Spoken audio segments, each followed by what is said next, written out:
Hey everybody, this is SRAM's new Force 12 and 13 speed chain in purple. I saw this come out. I saw it on Legion's bike, the new Factor Monza, and I could not say no. So I ordered one.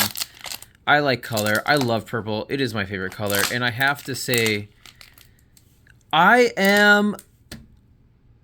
don't know if I'm disappointed or if I'm happy. This chain does not look like the promotional photos. It is much, much, much more blue in real life.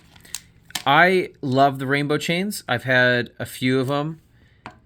This is very exciting. When I saw that this was coming out, I was like, son of a bitch, I'm in. Little Morty finger gun.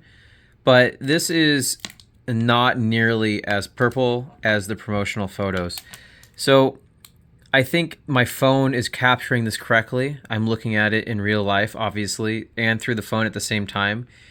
I think the phone is making it a bit more blue than it looks in real life, but it's also not very purple in real life.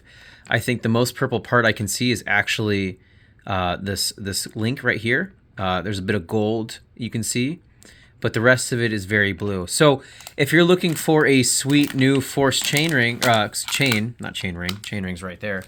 If you're looking for a new chain, you know what? This is pretty cool. Definitely is pre-greased, but it's more blue. It's not purple. Don't believe anyone said. If you want more colors, get the rainbow. So we're gonna weigh this. This is the 126th link with the power links E1 Force chain ring. Here we go. 126 link. We're at 271 grams. Cool. Thank you so much. Bye.